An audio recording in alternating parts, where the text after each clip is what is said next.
يا أيها الذين آمنوا اذكروا الله ذكرا كثيرا وسبحوه بكرة وأصيلا هو الذي يصلي عليكم وملائكته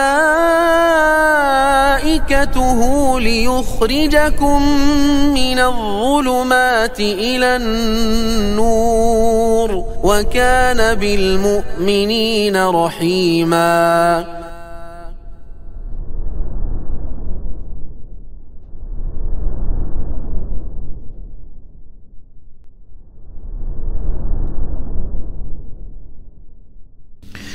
Assalamualaikum warahmatullahi wabarakatuh. Innal hamdalillah nahmaduhu wa nasta'inuhu wa nastaghfiruh wa na'udzu billahi min shururi anfusina wa sayyiati a'malina. May yahdihillahu fala mudilla lahu wa may yudlil fala hadiya lahu. Asyhadu an la ilaha illallah wahdahu la syarika lahu wa asyhadu anna Muhammadan abduhu wa rasuluhu la nabiyya ba'dah. Fa inna asdaqal hadits kitabullah wa khairal hadi hadi Muhammadin sallallahu alaihi wasallam wa syarral umuri muhdatsatuha wa kullu muhdatsatin bid'ah wa kullu bid'atin dhalalah wa kullu dhalalatin finnar. Amma ba'd. Insyaallah kita lanjutkan kajian kitab Al-Manhaj As-Sahih karya Syekh Abdullah Al-Ghunaiman hafizahullah taala. Teman-teman panitia pada kemana? Dilepas topinya. Pak Iqbal, Tawakal dan lain-lain. Belum sampai. Bukan, belum ada di kantor belum. Oke. Tapi kita lanjutkan teman-teman sekalian, bab baru dari kitab ini, babul iman billahi ta'ala, bab beriman kepada Allah Subhanahu wa ta'ala. Allah Ta'ala berfirman di surat Al-Baqarah ayat 208, Ya ayyuhalladzina amanu dukhulu fis silmi kaffah wa la tattabi'u khutuwatis syaitan innahu lakum aduwwum mubin. Kata Allah Subhanahu wa Ta'ala, wahai orang beriman, udkhulu fis silmi kaffah, masuklah kalian ke dalam as-silm. As-silm di sini adalah Islam. Masuklah kalian ke dalam Islam secara kafah, secara komplit, secara maksimal, tidak nanggung-nanggung, tidak setengah-setengah, ya. Sebagaimana sebagian dari orang-orang munafik, yang mana mereka beriman kepada sebagian hal dalam Islam, namun banyak dari mereka kufur di sebagian hal. Maka Allah Subhanahu wa ta'ala menyeru agar kaum mukminin atau orang beriman atau orang yang mengaku Islam agar masuk Islam secara kafah. Kemudian wala tattabi'u khutuwatis syaitan, dan janganlah kalian mengikuti khutuwat asy-syaitan. Dan khutuwat itu sabil, maslak, jalan, athar, amalan syaitan. Khutuwat itu steps. Khutuwat jama' dari khutwah, dan khutwah itu maknanya ma bainal qadamain, yaitu apa yang di antara dua kaki, langkah maksudnya. Janganlah kalian mengikuti langkah syaitan. Innahu lakum aduwwum mubin, sesungguhnya syaitan bagi kalian itu adalah musuh yang nyata. Ketika Allah Subhanahu wa ta'ala memerintahkan kepada kita untuk mengamalkan segala syariat dalam Islam dan memberikan peringatan kepada kita hal-hal yang mencegah istiqamahnya seseorang dalam berislam, maka kata Allah Azza wa Jalla, wala udkhulu fis silmi kafah, yaitu i'malu bi jami' syar'i Islam, amalkan oleh kalian seluruh syariat Islam, dan janganlah kalian mengikuti khutuwat asy-syaitan, yaitu langkah-langkah syaitan yang mencegah kalian untuk beramal dalam Islam ini. Karena memang yang membuat kita tercegah dari beramal yaitu bisikan syaitan. Allah Subhanahu wa ta'ala menyeru kita dengan seruan keimanan, ya ayyuhalladzina amanu. Ya ayyuhalladzina amanu, wahai orang-orang yang beriman. Dan Allah Subhanahu wa taala tahu bahwasanya kita telah masuk Islam. Namun dan faedah di sini tetap lafal kafah itu disematkan di sini untuk menunjukkan wajibnya kita mengikuti seluruh dari syariat Islam. Jangan memilah-milah sesuai dengan hawa nafsu kita.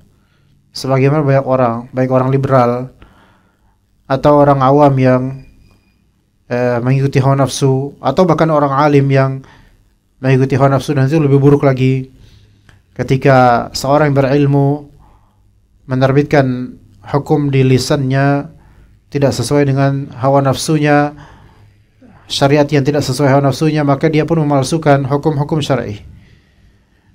Ya. Sehingga banyak dari pengikut-pengikut orang alim yang mendompleng atau yang memalsukan hukum-hukum Allah Azza wa Jalla mengikuti mereka dan tidak berislam secara sempurna, secara total. Jadi Islamnya setengah-setengah. Kalau sesuai hawa nafsu baru pakai Islam. Tapi kalau enggak ya enggak. Salat 5 waktu enggak pernah ke masjid.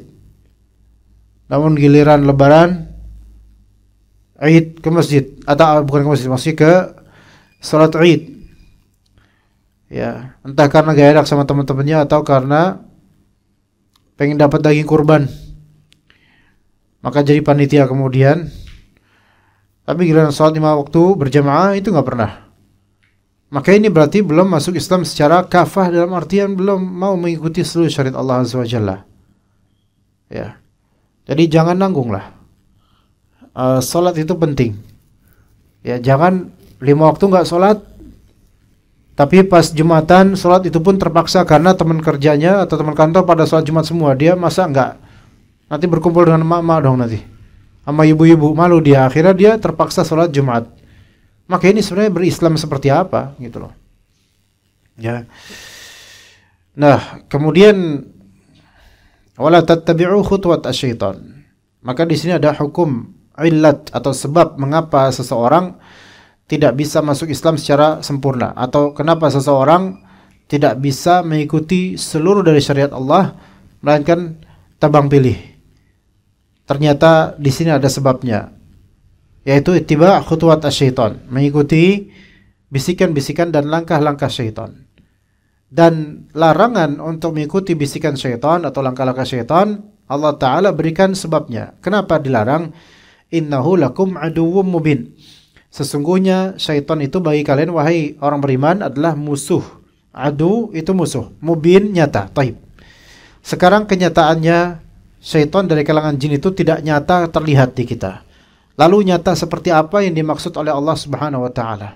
Nyata secara kenyataan, bukan secara fisik. Karena enggak penting setan itu fisiknya mau bentuknya apa. Tapi yang diantisipasi dan diwaspadai itu adalah khutuwat dan juga bisikan-bisikan, yaitu langkah-langkah dan bisikan-bisikannya.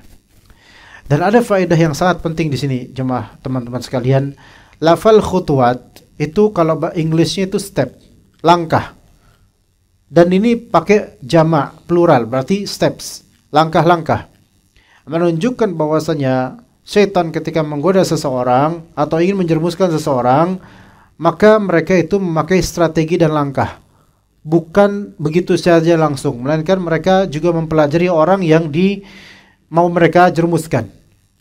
Kekurangannya di mana, kesukaannya apa, bagian mana yang kita bisa goda, dari sisi mana, titik emosinya itu di mana, dan kelemahannya di apa, dan siapa orang yang paling dia benci, siapa orang yang paling dia sukai, hobinya apa. Nah, hal seperti inilah yang syaitan pelajari dari manusia yang ingin dia jerumuskan. Maka dari situ kemudian syaitan mencanangkan khutuwat, yaitu langkah-langkah untuk membuat manusia terjerumus, baik satu maupun lebih, atau semua manusia kalau mereka ingin, kalau mereka bisa, walaupun nggak bisa, nggak semua manusia, karena mereka juga mengakui bahwasanya hanya orang-orang yang ikhlas yang susah untuk menggoda, yang susah mereka untuk menggodanya. Nah, maka dengan ini kita harus tahu bahwasanya syaitan memiliki khutuwat dan untuk langkah pertama itu biasanya halus sekali. halus di sini syubhat, samar, seolah-olah benar, seolah-olah baik. Itu selalu begitu, seolah-olah baik dan seolah-olah tervalidasikan dengan dalil atau dengan kebaikan tradisi lokal dan seterusnya, atau kebenaran logika, seolah-olah begitu. Jadi syaitan itu suka memberikan premis-premis yang manipulatif. Apa itu premis yang manipulatif? Yaitu alasan-alasan awal yang bersifat memperdaya, samar. Kalau antum gak punya ilmunya, atau kalau antum lengah, maka antum akan terpancing untuk ikut step berikutnya. Kalau misalnya kita melihat game di aplikasi atau Google Play Store, kita download game misalnya, ya, apakah game itu langsung minta bayaran ke kita? Jarang, walaupun ada ya, ada. Jarang yang langsung minta bayaran. Kadang-kadang kita ditawarkan free trial dulu. Baik free trial dengan durasi waktu seperti 7 hari, atau free trial dengan stage atau apa level, ya. Kalau udah sampai level sekian, maka Anda untuk melanjutkan harus membayar premium atau berbayar lah gitu ya. Taib, kenapa begitu? Kenapa nggak dari awal langsung bayar 2 juta per tahun misalnya? Atau mungkin 500.000 per tahun misalnya. Ya. Atau kadang dengan strategi diberikan pilihan bayaran. Mau yang pro atau yang paling eksklusif. Nah, kemudian yang pro, yang per bulan atau yang per tahun. Ini semua kan strategi. Kita nggak mengatakan ini strategi bisnis yang buruk, bukan. Orang atau perusahaan, company untuk aplikasi itu mereka pun membutuhkan uang, ya. Dan ini wajar. Ini bukan masalah bisnisnya yang kita permasalahkan, tapi orang butuh uang aja, butuh strategi untuk bisa menggarap uang-uang itu dan memberikan free license untuk yang pertama atau free game untuk awal-awal 7 hari. Ketika ternyata kok enak ya, kecanduan. Ya, mulai kecanduan, ternyata udah sampai stage berapa atau mungkin sudah mulai lewat sudah lewat 7 hari, maka mulai ditagih dengan bayaran dan orang ini sudah terlanjur addicted to the game, yaitu terlanjur tercandukan akan game tersebut. Ya, ketika sudah kecanduan, maka untuk melujutinya susah. Akhirnya mau nggak mau, ya harus mau, yaitu dia harus membayar pilihan yang dia inginkan, misal per bulan berapa. Akhirnya keluarlah uang, ya. Dan ternyata dengan dapat pro atau premium dan semisalnya, ternyata tambah enak ini, tambah menarik, levelnya tambah, masya Allah gitu. Banyak sekali varian-varian dan opsi yang bisa dia pilih dari game itu. Banyak hal yang terbuka. Maka semakinlah menarik sampai kemudian telah habis uangnya. Bahkan untuk mendapatkan poin demi poin atau koin demi koin, dia harus bayar lagi. Dan untuk bisa lebih menggait teman game online, dia harus bayar lagi. Belum untuk mendapatkan privilege tertentu, harus ada bayar lagi. Ini namanya khutwat. Ya, yang ini merugikan, terkikis uang antum hanya untuk kepuasan semata. Dan syaitan pun mereka kadang-kadang memberikan free trial dan seolah-olah itu baik di awal. Tidak ada syaitan yang baik selamanya gitu. Enggak, dari awal itu talbisnya itu dibaik-baikin dulu orang. Strategi bisnis, terutama bisnis yang jahat ya, rata-rata kan kayak gitu juga. Ya, rata-rata seperti itu. Dan juga strategi penyebaran virus satanisme di Indonesia ini itu juga seperti itu. Orang-orang yang bermasalah di agamanya, bermasalahnya kalau karena broken home, kalau karena kefakiran dan kekurangan, itu akan ada pihak yang mendekati. Maka hati-hati dengan kemiskinan. Hati-hati dengan orang yang potensial namun miskin. Orang yang potensial, pintar, berpengaruh namun miskin misalnya. Itu dibaca oleh sebagian pihak sebagai kesempatan untuk menjadikannya sebagai satanis atau sebagai Kristen atau orang-orang sesat. Dan ini sesuatu yang terjadi. Seorang yang dia merupakan servant atau apa bahasanya, mungkin biarawan di sebuah gereja di Indonesia ini, yang mana bermasalah rumah tangga orang tuanya, kemudian membutuhkan uang yang banyak, akhirnya mulai frustasi. Ketika mulai linglung seperti itu, ada yang mendekatinya. Yang mendekatinya itu mengaku sebagai pendeta juga. Dan dia ini, si pemuda ini orang gereja. Nah, kemudian didekati, dibaik-baikin, betul-betul sangat peduli. Sebagaimana pendeta yang betul-betul sangat peduli pada jemaahnya. Maka kemudian diberikan uang, diberikan hadiah, dikirim pertanyaan kabar-kabar di WhatsApp, dan begitu peduli. Ini terasa kok sangat friendly dan familiar. Maka mulailah kemudian mulai ikutan. Akhirnya karena udah kepincut atau tercandukan dengan kebaikan dari pastor atau pendeta ini, maka kemudian dia pun ikut ke gerejanya. Ternyata gerejanya di dalam mall, di dalam sebuah ruangan tertutup rahasia di sebuah mall, dan ada keajaiban di situ karena ternyata segalanya berubah. Yang dikiranya oleh dia ini adalah seorang pendeta yang betul-betul menyebarkan ajaran Bible mereka gitu. Karena selama ini mengutip quotes dari Bible dan kalimat-kalimatnya retoris sekali. Ternyata ketika ke gerejanya, diajak oleh pendeta ini, ternyata dia mendapatkan hal-hal yang ajaib, yang aneh. Dan ternyata itu adalah The Church of Satan, yaitu gereja setan. Ada di daerah Jabodetabek ini, namun tersembunyi, dirahasiakan. Dan kenapa pilihnya salah satu tempat atau aula di sebuah mall? Karena kalau di daerah seperti ini pasti ketahuan dan digerebek. Tapi kalau di mall kan bisa mereka menutup identitas mereka. Mereka tidak berpakaian seperti satanis ketika di luar, namun ketika di dalam ternyata mereka seperti itu. Dan beberapa artis kelas atas, kemudian beberapa influencer juga ternyata menjadi member dari Church of Satan ini, gereja setan ini.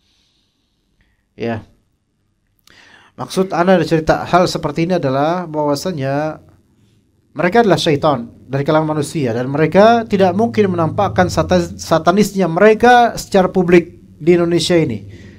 Tapi mereka memakai jubah palsu, yaitu jubah pendeta dan semisal-misalnya pakaian pendeta, dan membuat hal-hal yang menurut beberapa orang Kristen yang bermasalah, ini baru nih ajaran yang benar, ini baru Kristen yang benar. Akhirnya mereka ikut, dan ternyata mereka dapat itu adalah gereja setan yang di dalamnya itu banyak sekali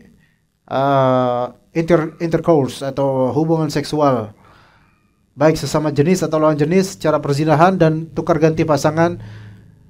Dan memang inilah tujuannya satanisme. Dan kemudian ketika terjadi kehamilan di antara member, maka bayinya itu kemudian dijadikan sebagai sembelihan persembahan, dan beberapa dari mereka meminum darahnya atau makan dagingnya. Dan ini ada terjadi. Ini hidden files.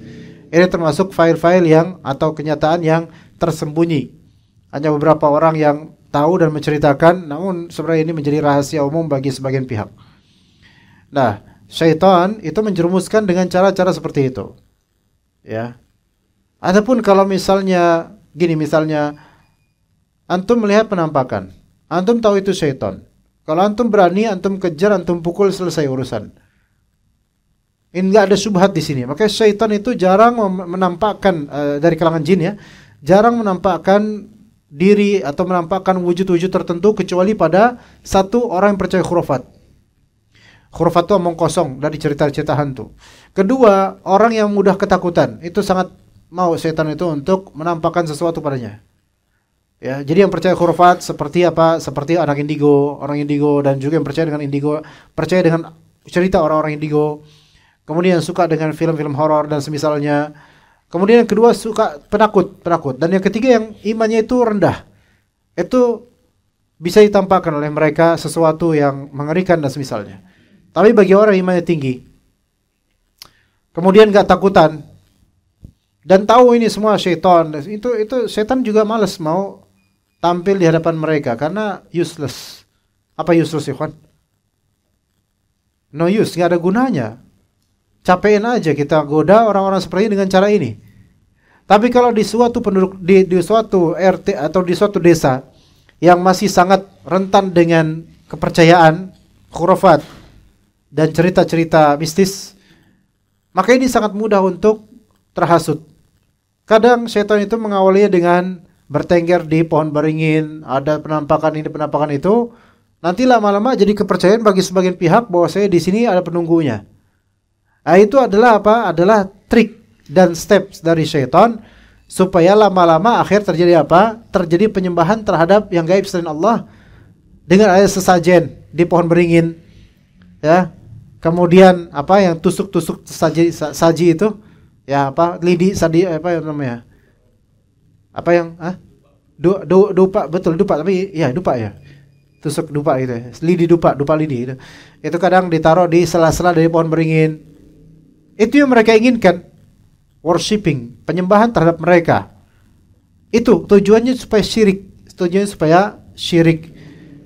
Maka ini khutuwat as-syaitan. Khutuwat as-syaitan. Nah, syaitan ini lakum aduwwum mubin. Bagi kalian wahai manusia, syaitan ini adalah musuh yang nyata. Taib, nyatanya musuh ini tidak nyata secara penampakan. Betul. Tapi bagi orang yang berilmu dan iman tinggi, bisikan syaitan itu nyata. Bisikan syaitan itu nyata bagi yang berilmu dan beriman. Namun bagi yang memang punya iman tapi bahlul dia, gak ngerti, maka bisikan syaitan baginya gak nyata. Bahkan untuk diri sendiri gak bisa men-scan bahwasanya yang bergerai di kalbunya dari niatan-niatan dan juga dari persangkaan-persangkaan itu adalah bisikan syaitan. Karena gak tahu dia, karena saking gak punya ilmunya, gak tahu. Ya. Dan bisikan syaitan itu sangat banyak. Dan juga bisikan syaitan itu menghembus di kalbu seseorang ketika di-blending dengan hawa nafsu, keinginan duniawi dan syahwat, maka bisikan syaitan itu semakin menjadi-jadi karena sekerap kali bisikan syaitan itu selaras, searah, sejalur dengan syahwat kita, sejalur dengan keinginan kita. Seseorang ketika dia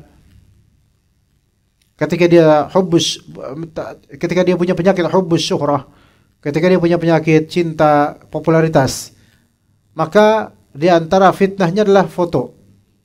Sehingga beberapa amalnya itu di selebgramkan atau di instagramkan, di foto dan diupload dengan alasan untuk memotivasi orang, padahal halus di kalbunya itu ada niatan supaya diakui ritual-ritualnya atau diakui amalan-amalannya. Maka ini bisikan syaitan. Ya, dan ini tidak mudah bagi orang yang berilmu bisa men-scanning ini. Tapi bagi yang jahil, hal seperti ini akan jadi pembenaran bahwasanya saya nggak apa-apa kok pamer amalan ini. Saya bukan pengen pamer kok. Saya pengen apa? Saya pengen memotivasi orang. Padahal belum tentu. Ya, maka hati-hati dengan bisikan-bisikan syaitan ini karena manusia banyak yang tidak selamat darinya dan dikhawatirkan kita, na'udzubillah min dzalik. Wala tattabi'u khutuwatis syaitan innahu lakum aduwwun mubin. Musuh yang nyata. Dalam musuh bermusuhan, ketika tidak punya strategi, maka kita akan kalah. Syaitan pun berpikir yang sama. Kalau mereka nggak pakai khutuwat dan juga strategi, maka mereka pasti akan kalah dan mudah untuk terketahui rahasia-rahasia bisikan mereka. Sekarang antum di Lantabura, kalau misalnya antum dalam berbisnis tidak memiliki strategi marketing, tidak ada departemen khusus untuk itu. Ada nggak di sini yang khusus membahas strategi marketing sini atau yang mengoperasikannya? Saha, coba siapa? Antum. Antum ininya bukan pemimpinnya, ketuanya. Bawahannya mana? Apa membernya mana? Ada. Berdua aja? Iya. Ya biasanya orang Padang yang kayak gitu. Ya kan? Karena bagus dalam manajemen dan juga visionnya untuk marketing. Nah, di sini kalau suatu perusahaan tidak ada strategi marketing dan tidak ada yang mengoperasikan marketing tersebut, nggak ada yang mengeksekusi, terus gimana cara gain advantage-nya? Ya, nggak bisa. Ya, itu dalam bisnis keduniaan. Maka dalam menyesatkan orang itu harus lebih strategik lagi. Karena orang banyak yang nggak mau sesat. Aslinya orang nggak ada yang mau sesat. Tapi kenapa kok bisa gitu loh? Ya karena termakan dengan strategi halusnya syaitan yang disebut khutuwat as-syaitan, langkah-langkah syaitan. Ya, setan tuh nggak ujuk-ujuk tiba-tiba datang ke antum dalam bentuk kolong wewe, kemudian ngajak antum masuk agama Nasrani. Itu impossible. Kalau wewe aja ketawa denger ini, nggak bakal saya kayak gitu kata wewe. Tapi apa? Ya dengan syubhat, dengan hal-hal lain. Pendeta-pendeta dan biarawan-biarawati misalnya, kalau antum lihat di desa-desa ya, mereka tuh nggak langsung ngajak penduduk desa muslimin, Pak, yuk masuk Kristen yuk, Anda akan selamat. Enggak gitu langsung caranya. Tapi diawali dengan apa? Mie rebus, mie goreng, dan amplop. Yang Anda pernah lihat langsung. Ya. Waktu peristiwa Aceh, tsunami Aceh, berapa tahun lalu ya? Berapa? 20 tahun lalu? 2004? Ya, sekitar itu. Ya, Aceh itu Muslim. Dan termasuk yang apa ya? Karakternya itu kuat. Orang Aceh itu kuat karakternya. Kuat, high pride gitulah. Maksudnya harga diri tinggi. Dan gak mau dikalahkan, gak mau ini. Tapi ketika ada bala bantuan, kadang-kadang dari orang-orang Nasrani, dan kemudian kadang-kadang terselip di dalamnya apa? Salib, ini itu yang biarkan orang-orang Aceh terbiasa untuk melihat salib, gitu, sebagai simbol. Biasanya seseorang untuk melihat sesuatu yang kufur atau buruk, itu akan membuat hati itu hilang rasa antipati terhadapnya, gitu loh. Ya. Makanya orang-orang Nasrani itu ketika mereka punya gereja, mereka sangat mengagungkan simbol salib, gitu. Sangat mengagungkan simbol salib. Nah, supaya kita apa? Terbiasa dengan itu. Karena ada beberapa orang muslim, bukan di Aceh. Kalau di Aceh alhamdulillah Allah Ta'ala selamatkan saudara-saudara kita. Tapi ada beberapa orang muslim di dunia ini ya, yang ketika kesulitan tiba-tiba dia melihat salib.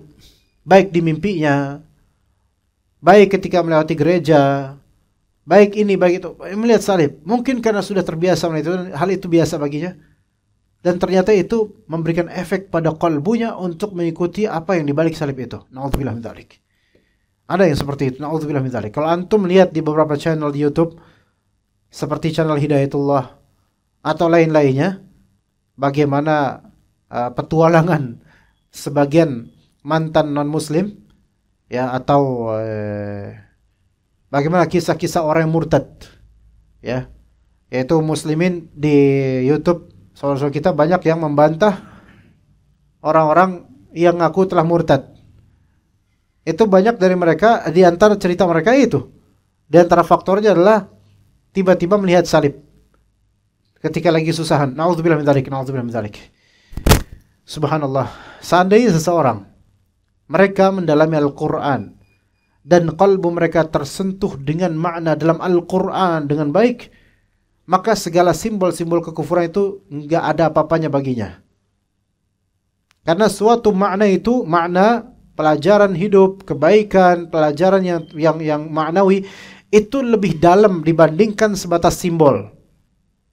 Seperti salib, kalau salib dan semisalnya. Namun ketika orang-orang kafir, mereka tahu bahwa dengan simbol-simbol ini membuat kaum muslimin terbiasa melihatnya, sehingga yang tadi antipati menjadi hambar, biasa aja. Maka kalau bisa jangan melihat hal-hal seperti itu. Jangan lihat hal-hal seperti itu. Orang-orang yang dahulu anti satanisme, benci dengan satanisme, dan ketika melihat orang-orang satanisme dengan pakaian dan dress code mereka yang mengerikan, kemudian mereka mempunyai pentagram semacam salib terbalik gitu kan. Dan simbol mereka itu seperti Baphomet namanya, yaitu kambing berkepalanya, badannya manusia. Terus sambil kayak gini ya. Itu simbol mereka, apa Tuhan mereka. Kita awalnya kalau misalnya ngeliat sekali, ini serem banget ini. Ini jelek sekali ini. Ini setan semua ini. Tapi kalau 2 kali ngeliat, 3 kali ngeliat, lama-lama terbiasa dan seolah-olah itu semua biasa-biasa aja. Begitulah kalau udah jadi kebiasaan dengan simbol-simbol mereka, dan itu simbol-simbol kufar, orang kafir, termasuk khutuwat as-syaitan. Termasuk khutuwat dan langkah-langkah serta tipu daya syaitan step by step. Begitu. Ya. Taib di antara khutuwat as-syaitan juga, ya. Bahkan yang mengatasnamakan misal ruqyah. Khutuwat as-syaitan yang mengatasnamakan ruqyah, yaitu ketika seseorang ilmunya hanya fokus di ruqyah jin, kesurupan, ruqyah jin, gitu aja terus. Setiap hari yang dibahas ruqyah jin, kesurupan, ruqyah, gitu aja terus. Ya, mungkin ada sedikit tambahan herbal lah, untuk ilmu tentang herbal lah ya. Karena kalau pakai ilmu medis farmasi itu mahal ya modalnya buat belajar itu. Ya ada pakai ilmu herbal yang kadang-kadang sok tahu juga gitu tentang herbal tertentu. Taib, maka ini merupakan tipu daya dari syaitan. Loh, Ustaz, gimana? Kan peruqyah-peruqyah itu mereka berjasa baik untuk mereka orang. Ada sih sebenarnya juga mereka meruqyah orang, kemudian mendoakan dan mengeluarkan jin dan mengusirnya. Ada bagusnya juga. Tetapi ketika kita membahas setiap hari sesuatu yang sebenarnya itu sangat riskan untuk menemukan antara benang putih dan benang merah dari kebenaran, yaitu tentang alam gaib, maka di situ mulai terpedaya dan tertipu. Kalau misal di kajian ini ada satu ikhwan yang kesurupan, kemudian ana akan menginterview jin yang di dalam ikhwan tersebut. Antum pasti akan menyaksikan, penasaran dan menemukan beberapa info dari jin tersebut tentang dirinya mungkin, atau statusnya jin itu jomblo atau duda atau gimana, kita nggak tahu, dan hal-hal tentang bagaimana kehidupan jin tersebut, sebab dia masuk apa dan seterusnya. Dari conversation mungkin sejam, mungkin di antara antum ada notulennya, kemudian meringkas dan merangkum apa yang dikatakan oleh jin, kemudian mencari aplikasi AI untuk mensummary apa hasil dari semua ini dan diupload di website perusahaan. La haula wala quwwata illa billah. Misalnya, pasti akan mendapatkan, ternyata ajaib ya. Besoknya satu korban lagi kemudian menyerupkan diri, ya, dan ada lagi conversation dengan jin lainnya. Sisi penasaran dari teman-teman kemudian terpancing, akhirnya menjadikan hal ini sebagai hal yang merupakan topik primer di kehidupan. Dikit-dikit jin, dikit-dikit setan. Betul bahwasanya jin itu ada di sekitar kita, menggoda kita, betul. Tapi coba kita lihat Rasulullah dan para salaf, para sahabat radhiyallahu anhum, Rasulullah SAW dan para sahabat radhiyallahu anhum. Apakah mereka ketika berdakwah fokus ke jin? Tidak. Jin Arab banyak gak? Ya banyak aja, ya kita nggak tahu seberapa banyak. Cuman jin Arab ada. Tapi mana fokus ke jin? Ya bukan berarti nggak boleh ruqyah. Betul, ruqyah itu bagus, itu ibadah. Tapi ketika fokusnya di situ, lama-lama coba kita lihat. Antum cari peruqyah-peruqyah yang memang sudah populer atau diundang kemana-mana. Antum tanyakan ilmu-ilmu lain selain ruqyah. Boleh jadi orang-orang ini enggak tahu apa-apa tentang syariat Allah Azza wa Jalla dari segi fikih dan beberapa materi akidah. Bahkan beberapa dari mereka terindikasi merupakan orang yang terpengaruhi oleh gerakan ISIS. Ya, itu ada seperti ISIS dan teroris, ada yang seperti itu, peruqyah-peruqyah itu. Ya. Maka kebodohan yang mereka pelihara tentang syariat Allah Azza wa Jalla itu disukai oleh syaitan. Kemudian mereka dipanggil sebagai ustaz. Maka ini termasuk khutuwat syaitan. Oleh karena itu tidak layak bagi seseorang untuk menjadi spesialis ruqyah yang setiap hari di statusnya atau dapat selalu bicara jin terus, semua jin. Ya. Semuanya tentang jin. Seolah-olah materi agama ini hanya tentang jin.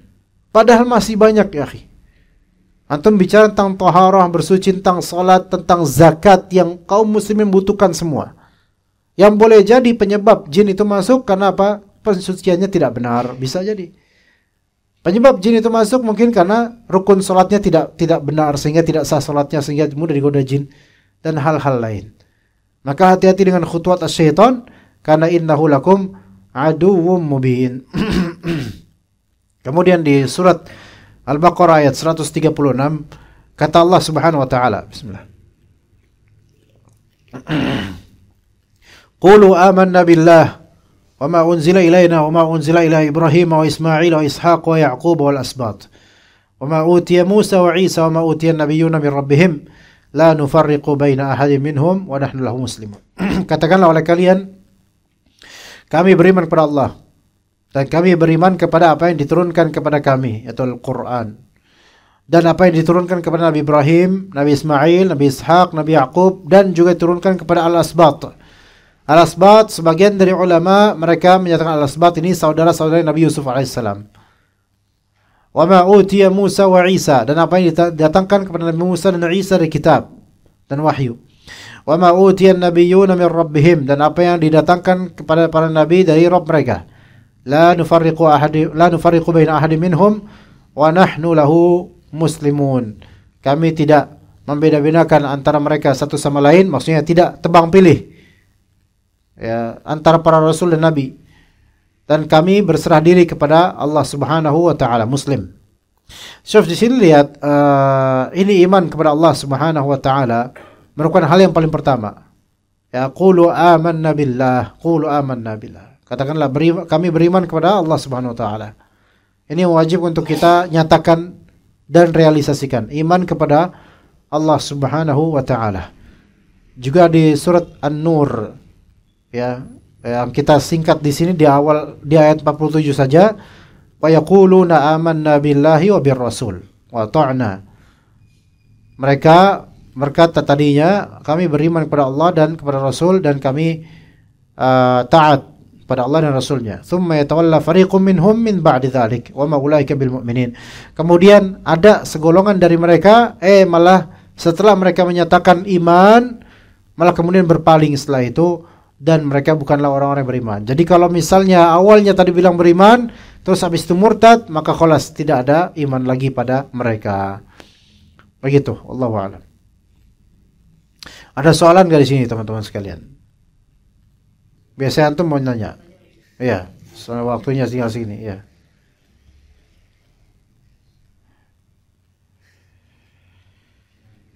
Iya.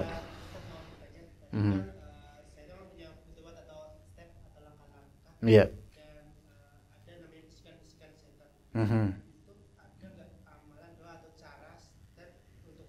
Ya. Ya. Jazakallah khair, ya, bagus. Amalan-amalan dari yang amalan atau kalimat-kalimat yang membuat kita insyaallah terlindung dari bisikan syaitan, baik sebelum terjadi bisikan atau ketika terjadi bisikan. Seperti yang dikatakan oleh Rasulullah SAW. Jika ada yang bertanya kepadamu, man khalaqal ard, siapa yang menciptakan bumi? Kemudian kita jawab Allah di hati kita. Kemudian ada yang bertanya padamu di hati antum, siapa yang menciptakan langit dan bumi? Antum bilang Allah. Maka terus menerus ada pertanyaan-pertanyaan syubhat sampai ke syubhat intinya itu, lalu kalau gitu yang siapa yang menciptakan Allah? Nah di situ baru kata Nabi SAW baca bismillah atau baca a'udzubillahi minasyaitonirrajim. Maka a'udzubillahi minasyaitonirrajim, saya berlindung kepada Allah Ta'ala dari godaan syaitan yang terkutuk.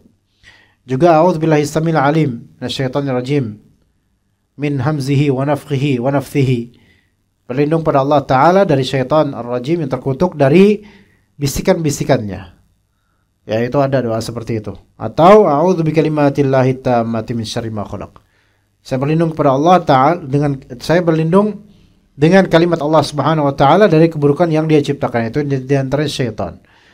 Qala falafal a'udzubillahi minasyaitonir rajim, itu yang membuat kita bisa menyingkirkan bisikan-bisikan itu. Namun kalau hati antum connected dengan bisikan-bisikan itu, dan antum ta'awudz namun hati antum masih terpengen, maka itu tidak ada yang berubah. Ya, karena ucapan-ucapan zikir tersebut, permintaan tersebut, kalau hatinya bertentangan dengan zikir, maka ya hatinya tetap kena gitu loh. Jadi jangan hanya mengucapkan sesuatu. Ayat kursi, iya bagus, a'udzubillahi minasyaitonir rajim, bagus, tetapi betapa banyak yang mengucapkan itu semua namun tetap aja dibisikin syaitan. Banyak orang ketika melihat jin gitu, atau melihat penampakan apa, dia komat kamit kemudian, atau baca ayat Al-Quran, baca ayat kursi, tapi belepotan sama sekali. Malah jin itu makin merasa stronger, masih makin kuat, karena jin itu tahu nih orang gak becus nih baca Qurannya. Bahkan kata jinnya, saya dulu madrasah masih mending daripada dia, kata jinnya. Ini orang manusia udah sekolah tapi bahlul juga bacaannya. Atau baca tapi kurang yakin sama Allah. Makanya power energinya orang ini itu terbaca oleh jin ini mah nggak ada apa-apanya nih orang mah. Makanya tetap aja tuh jin tetap ngegoda dia. Berarti memang doa dan zikir tersebut harus betul-betul berdasarkan hati yang memang berani melawan bisikan syaitan dan penampakannya ini. Atau meyakini betul-betul kalau Allah Ta'ala Maha Kuasa untuk menyingkirkan bisikan-bisikan jelek dan jahat seperti ini di hati kita. Begitu. Jadi jangan cuman membacanya doang, melainkan juga meyakini dan memberanikan diri untuk melawannya. Begitu. Ada lagi, fadal, ikhwan. Fadal. Bismillah. Waalaikumsalam warahmatullahi wabarakatuh.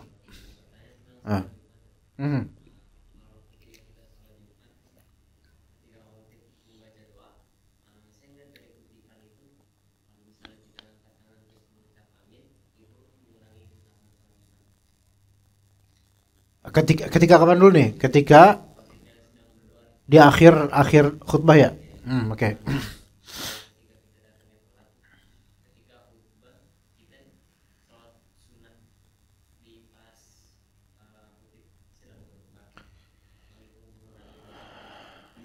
Ini berarti ada dua hal nih ya. Yang pertama, mengangkat tangan ketika khatib berdoa di akhir ini. Taib, antum bedakan antara mengangkat tangan di luar konteks Jumatan dengan mengangkat tangan di dalam konteks Jumatan. Kalau di luar Jumatan itu jelas bebas. Tapi dalam konteks Jumatan kita itu diperintahkan oleh Rasulullah SAW untuk diam dan menyimak saja. Taib, sekarang masalahnya apakah sebegitu diamnya kita sehingga kita nggak amin dan nggak angkat tangan? Dan dalam Jumatannya dua konteks lagi, yaitu di antara dua khutbah dan di akhir sesi khutbah. Ya, kalau di antara dua khutbah yang sahih adalah boleh angkat dua tangan, nggak masalah. Ya, nggak masalah karena khatib sedang fokus juga berdoa di mimbarnya dan tidak sedang berkhutbah. Adapun kalau misal jadi gini, para sahabat radhiyallahu anhum ketika Rasulullah ketika assalamualaikum kemudian kan adzan. Ketika adzan ada beberapa sahabat yang sedang bercakap-cakap, itu enggak masalah. Artinya ketika itu bukan sedang atau khatib tidak sedang berbicara di mimbar, maka itu sesi boleh antum untuk berbicara atau doa sendiri masing-masing. Seperti pas lagi adzan Jumatan dan di antara dua khutbah. Nah, kalau antum mau ngangkat tangan ketika itu di antara khutbah dengan simpel, maka itu diperbolehkan. Nah, sekarang kalau dalam konteksnya di akhir dari khutbah, ya, maka apakah mengaminkan dianjurkan? Tetap dianjurkan. Bagaimana dengan angkat tangan? Sebagian ulama mengatakan seperti yang tadi antum sebutkan, itu mengurangi kebaikan pahala sholat Jumat. Walaupun ada ulama lain mengatakan tidak masalah karena kembali ke keumuman doa diangkat tangan. Tapi yang lebih semat wallahu alam sebaiknya tidak angkat tangan. Ya, dikhawatirkan mengurangi. Ini pengkhawatiran saja, bukan Anda enggak memastikan bahwa saya berkurang pahala dengan itu. Seperti itu ya. Ya, jadi sebaiknya antum aminkan saja enggak masalah. Amin dengan pelan, dengan normal gitu, enggak masalah. Jangan teriak-teriak kayak bocil-bocil itu, kalau itu amin. Belum mulai doa udah amin. Bahkan baru mulai khutbah udah amin, udah ngejek duluan itu. Ya, supaya cepat-cepat selesai. Ya gitu. Ya, kadang-kadang kalau antum khutbah di beberapa tempat, yang mana tempat itu banyak Arab Indo. Orang Arab Indo tuh strike kan orangnya. Strike itu apa? Langsung laju lurus gitu ke antum. Ada seorang ustadz di daerah Empang, ada sebuah masjid Empang. Bukan Empang beneran, enggak, ini nama daerah Empang, Bogor. Tahu? Empang Bogor tahu? Dekat apa tuh? Gede apa? Mall apa tuh? BTN. BTM apa BTM? BTM ya. Dekat Kebun Raya Bogor, situ lagi turun dikit. Itu ada masjid. Dan di situ kan banyak Arab Indo. Dan banyak kan pedagang. Jadi pas sudah mau jam 1 itu atau jam setengah 1 itu mereka kan butuh makan atau butuh pengen dagang lagi. Ya. Itu ustadznya agak lama dikit ya, ustadznya, khutbahnya. Ustadz, ada jemaah kemudian bilang gini. Digituin. Ya, gregetan itu jemaahnya. Digituin, ustadznya digituin dari jauh. Sampai berapa ustadz bilang, fulan nggak mau di sini lagi, trauma. Ada juga yang kemudian ngomong, aduh lama banget sih mendagang nih gitu. Itu, subhanallah. Itu tantangan khutbah Jumat di dunia lain. Kalau misalnya di kita, alhamdulillah, ya apa ya namanya, serisih-risihnya orang kayak kita pas Jumatan minimal tidur lah, biar ternetralisir risihnya itu. Kalau orang kita ya jelek juga sih itu. Ya begitu ikhwan. Ya. Jadi nggak boleh bergerak kecuali untuk hal yang dibutuhkan. Dan sebenarnya doa termasuk butuh juga seperti itu. Tapi untuk menghindari khilaf, maka sebaiknya nggak usah angkat tangan, cukup amini saja, gitu. Allahu a'lam. Seperti itu. Apa tadi antum?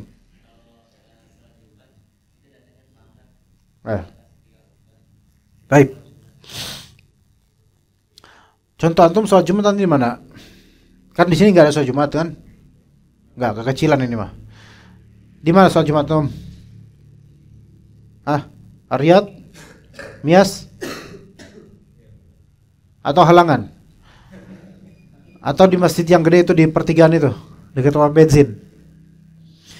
Gini, kalau misalnya antum masuk setelah selesai azan, khatib lagi udah menyampaikan itu, boleh bagi antum untuk sholat tahiyatul masjid 2 rakaat selama itu memang di dalam masjid. Adapun kalau Jumat ini membludak dan antum dapat tempat di parkiran dan bukan di aula atau di lantai yang nyambung dengan masjid, maka tidak ada tahiyatul masjid, harus langsung duduk saja. Paham gak bedanya, ikhwan? Ngerti gak bedanya? Anggap ini masjid jami'. Nanti ada Jumatan di sini misalnya. Maka yang dikategori masjid itu adalah ini aula dalam dan juga lantai yang nempel dengan itu luar tuh. Itu masjid tuh. Taib. Luar pagar, anggap aja nggak ada pagar. Langsung apa namanya? Bukan aspal, itu namanya apa?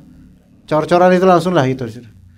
Dan sampai apa? Sampai sana itu orang gelar sajadah gelar itu. Adapun yang cor-coran itu atau tanah itu bukan masjid. Sehingga kalau antum langsung ke situ, mau udah khutbah kek, belum khutbah, nggak ada tahiyatul masjid. Tahiyatul cor-coran itu nggak ada tahiyatul masjid. Ya, jadi nggak ada, karena darurat, karena ini udah penuh, gitu loh. Tapi kalau antum berhasil masuk ke dalam, maka sunahnya apa?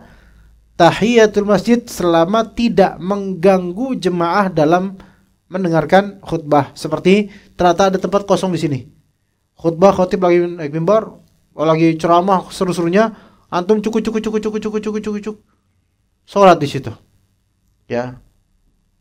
Ya, salat, ya terus kemudian 2 rakaat itu kan kira-kira orang bakal ngeliatin enggak? Pasti ngeliatin. 2 rakaat di sini, bahkan di sini mungkin depan imamnya, khatibnya. Pasti orang ngikutin. Selesai 2 rakaat, kemudian antum nunggu bentar, lama banget sih. Akhirnya antum qomat sendiri. Ini kira-kira bakal dikeluarin enggak DKM gimana? DKM ngeluarin, ya boleh ngeluarin karena ini mengganggu. Taib. Jadi selama itu tidak mengganggu jemaah lain, maka boleh atau dianjurkan juga untuk sholat tahiyatul masjid. Begitu.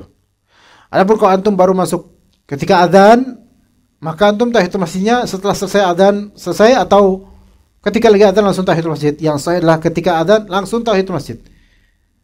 Karena lebih afdal kita tidak menyisakan, tidak mengambil waktu khutbahnya imam untuk kita ikutan sholat tahiyatul masjid. Enggak.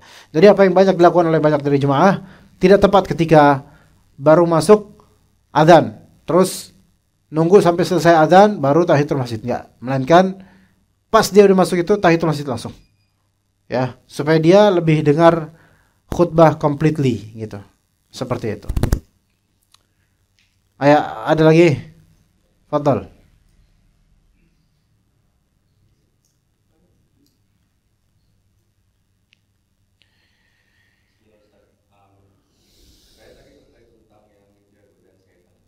Saya tadi terkait dengan godaan tinggi. Berarti antum terkait dengannya? Ya, oke. Jadi saya tadi kan kisah Nabi Ibrahim dengan Nabi Ismail kan yang ada perintah untuk mengorbankan Nabi Ismail itu kan. Itu kan skala Nabi pun ya yang sudah tingkatannya tinggi gitu. Itu hampir digoda beberapa kali, sudah digoda beberapa kali kan hampir itu dengan menggunakan logika ya Pak. Jadi ada beberapa godaan dari setan itu yang sampai tahap Nabi Ibrahim itu dibuat bingung. Sampai ya setan itu kan itu tingkatan Nabi Ibrahim aja digoda sampai Nabi Ibrahim pun bingung kan. Sampai ada rukun di haji itu sekarang bakal dibutuhkan itu mengingat itu kalau misalnya orang-orang berpikir gitu ya, untuk orang-orang berpikir mungkin setan itu ya memiliki tingkatan lebih ini juga lebih tinggi lagi untuk Iya. Iya. kalau misalnya Tuhan ini benar, kenapa Tuhan suruh menggunakan anak kayak gitu, nah sampai ditambah seperti itu. Nah ini terkait tadi dengan doanya, saya sih mau nanya tentang tipsnya gitu untuk kayak kita orang-orang kayak gini kan, bahkan selevel ustaz ulama apapun tidak terlepas dari godaan setan yang bahkan untuk orang-orang yang berpikir pun sampai dibuat bingung seperti itu kan. Itu kisah Nabi Ibrahim ya, yang menjadi salah satu Iya. haji juga gitu. Saya sih mau nanya tentang tipsnya gitu, bagaimana kita membedakan itu, karena semakin tinggi pengetahuan kita, semakin tinggi cara berpikir kita, semakin tinggi juga misalnya ilmu kita, bahkan semakin tinggi juga godaan dari setan tersebut gitu. Iya. Itu bahkan nggak cuma orang yang awam aja, bahkan orang yang levelnya sudah tinggi pun di Iya. ayatnya pun bisa tersalah. Iya. Iya. Saya mau tanya sih tentang tipsnya selain tadi dengan doa yang Ustaz Iya. Ya, jazakallah khair. Ana belum begitu tahu tentang yang tadi antum ceritakan. Tapi kalau emang para nabi beberapa juga ada yang mana syaitan berusaha untuk menurunkan atau berusaha untuk menggoda nabi-nabi ini dan menipu ya. Sampel yang sebenarnya paling tinggi adalah Nabi Adam alaihissalam, yang mana iblis itu tingkatan tertinggi dari syaitan. Itu menggoda Nabi Adam alaihissalam dan memberikan framing terhadap Allah Subhanahu wa taala dan memberikan beberapa hal logis pada Nabi Adam alaihissalam. Qadarullah, Allah Subhanahu wa taala takdirkan Nabi Adam alaihissalam melanggar ketika itu. Taib, kalau kita kata selevel Nabi aja bisa terjadi seperti itu ya. Lalu bagaimana dengan kita? Ya, betul. Kalimat seperti ini bagus untuk memotivasi kita supaya waspada. Tetapi di sisi lain, kita nggak bisa mengatakan Nabi aja dapat kayak gitu, terus kita ya jangan putus asa. Jangan sampai ini bisa membuat kita putus asa. Ya Nabi, ya wajarlah orang punya salah. Nabi kan bukan Nabi boy gitu kan. Kan gitu. Itu kayaknya cocok kalau antum yang diseplet ya, diselepet kayaknya cocok. Ya. Nah, sekarang kalau kalau kayak gitu kenyataan kita nggak bisa berapologi dengan Nabi aja juga pernah tergoda gitu. Ya, kalimat ini pun bukan kalimat yang tepat ya, karena bagaimanapun para nabi mereka dilindungi dan dijaga oleh Allah Subhanahu wa taala. Kalaupun terjadi kesalahan pada diri mereka, itu Allah Ta'ala langsung memberikan warning, teguran, dan mereka langsung bertaubat segera sehingga dosa-dosa itu langsung terhapus. Dan itu bukan dosa yang sebenarnya dosa besar banget, tidak. Dan kayak itu kesalahan yang sebenarnya tergolong kecil, ya, namun seolah-olah besar karena ini Nabi yang melakukan, gitu kan. Nah, lalu bagaimana tips untuk kita yang lebih rentan daripada para Nabi? Ya, yang lebih rentan dari awamnya bahkan alimnya. Maka tipsnya selain dari yang tadi ta'awudz, yaitu betul-betul menimba ilmu, terutama untuk hal-hal yang kita masih dangkal tentangnya. Kalau kita masih dangkal tentang akidah, tentang jin misalnya, kita timba ilmu tentang hal itu. Kalau kita masih dangkal tentang tata cara sholat, maka kita timba ilmu lebih dalam tentang itu. Dan seterusnya, kalau misalnya kita punya karakter yang terbangun sejak kecil, yaitu karakter songong misalnya, sompral ya, dengan lisan dan seterusnya, itu sangat mudah dipengaruhi syaitan sehingga keluar dari lisan kita hal-hal yang sombong gitu. Maka kita cari ilmu tentang penangkal kesombongan dan hakikatnya serta tips-tipsnya. Jadi ilmu yang pertama. Ya, kemudian yang kedua, kata Nabi SAW, ihfazillah yahfazka. Jagalah agama Allah, maka Allah akan menjagamu.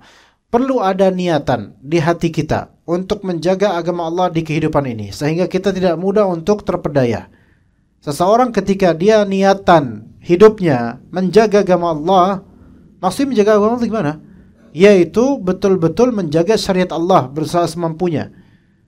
Ya, menunaikan amanah, karena itu agama Allah Subhanahu wa taala. Maka Allah taala akan menjaga dia. Allah taala akan menjaga dia. Makanya yang biasa membuat kita itu terpedaya oleh bisikan syaitan adalah selama ini kita kerap tidak menjaga agama Allah taala dengan maksud kita melanggar, makanya mudah terpedaya. Karena pelanggaran demi pelanggaran itu adalah pengikisan terhadap iman dan penurunannya, sehingga kacamata kita itu agak buram dan tidak bisa melihat secara sharp atau tajam terhadap noda-noda yang ada. Jadi syubhat. Jadi ilmu dan jagalah agama Allah. Jagalah agama Allah di kehidupan kita, di kesendirian kita, di keseharian kita. Makanya kata Ibnu Qayyim al-Jauziyah rahimahullah, barang siapa yang dia menjaga imannya, menjaga makanannya dijaga dari syubhat, dan kemudian menjaga pandangan matanya, maka Allah Ta'ala akan berikan kepada dia firasat yang kuat. Firasat yang kuat. Ini bukan sixth sense yang indigo itu, bukan. Firasat yang kuat. Orang berilmu tinggi, ilmunya tinggi, imannya tinggi, kemudian dia menjaga amanah dan kesendiriannya, menjaga pandangan matanya. Itu tuh firasat tentang orang itu kuat gitu loh. Tapi itu bukan bisikan syaitan. Beda dengan dukun atau indigo, beda. Kalau dukun atau indigo kan firasatnya kuat. Ini ada yang ngikutin nih, dua orang nih. Enggak, kalau itu mah dukun itu. Tapi kalau misalnya orang yang taat dan soleh ini, dari cara orang berbicara dia tahu, karena Allah Ta'ala berikan kepadanya firasat dan ilham yang kuat. Gitu. Seperti itu, ya, begitu caranya supaya, dan dia tahu mana-mana godaan syaitan. Kenapa? Karena baju yang sangat putih itu sangat mudah melihat noda yang tertempel padanya. Berarti bersihkan hatinya dulu sehingga dia sangat tahu, oh ini salah, oh ini bisikan syaitan. Mudah baginya untuk mengetahui dengan ilmu dan menjaga diri dengan agama Allah Subhanahu wa taala. Adapun kalau misal dia apa-apa los, maksiat dikit-dikit los, dia ikutin, ya kok ini mah nggak bisa bedain.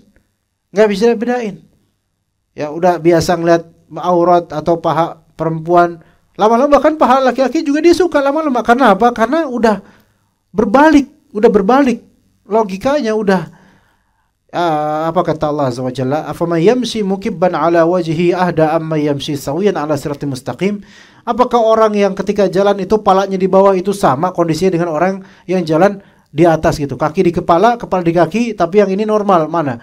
Orang kalau udah kaki di kepala udah biasa kayak gitu, dia nganggap itu oke-oke aja. Padahal itu suatu hal yang melanggar kebiasaan manusiawi gitu loh. Ya begitu. Sekarang antum lihat anak-anak pang misalnya. Kalau ditambahkan anak ojek jadi pangkalan ojek ya. Anak pang misalnya. Mereka pakai ini tindik, jengger ayam, kemudian apa robek-robek. Bagi mereka itu sensasional, itu keren. Tapi kan bagi antum jarak 3 meter aja udah bau comberan gitu. Nggak enak lah.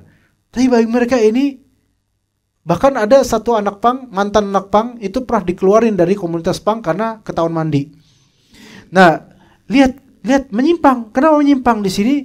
Karena nggak pernah menjaga agama Allah, nggak sholat, nggak apa, semua syahwat dilakukan dan terus diumbar dan terus hilang, lost lost ya, udah insulin keagamaannya itu udah hilang, sehingga udah tinggal penyakit dong isinya, begitu ya.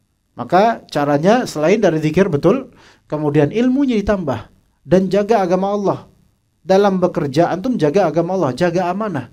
Kalau antum jaga amanah dalam bekerja, berdagang dan semisalnya, maka akan sulit syaitan untuk menggoda antum.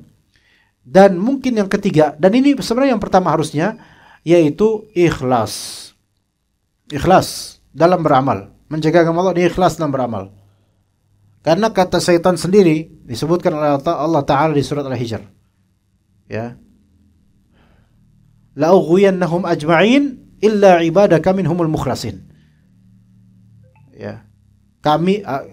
Aku akan menyesatkan, akan menyimpangkan semua dari manusia kecuali di antara hamba-hambamu yang mukhlas. Dalam bacaan qiraah lain mukhlisin, yaitu orang yang ikhlas. Ikhlas, tulus apa adanya, itu syaitan susah untuk memalingkan dia. Kecuali kalau dia ternyata mulai berubah keikhlasannya, baru di situ syaitan akan mudah untuk mempengaruhinya. Makanya orang-orang yang ikhlas, apa adanya dia ikhlas di ibadah udah gitu. Itu syaitan kesulitan buat goda orang ini. Gimana caranya supaya orang ini belok niatannya menjadi niatan dunia atau harta atau wanita dan seterusnya. Maka dengan beloknya itu, mulai ini syaitan mudah untuk mempengaruhinya begitu. Jadi ini hati lurus, cari ridha Allah, cari keselamatan hari akhir. Seperti itu, Mas Bro. Ya, mungkin cukup sampai sini insyaallah. Barakallahu fikum jami'an. Wa sallallahu ala nabiyyina Muhammad wa ala alihi wa sahbihi ajma'in. Subhanakallahumma bihamdika asyhadu an la ilaha illa anta astaghfiruka wa atubu ilaik. Assalamualaikum warahmatullahi wabarakatuh.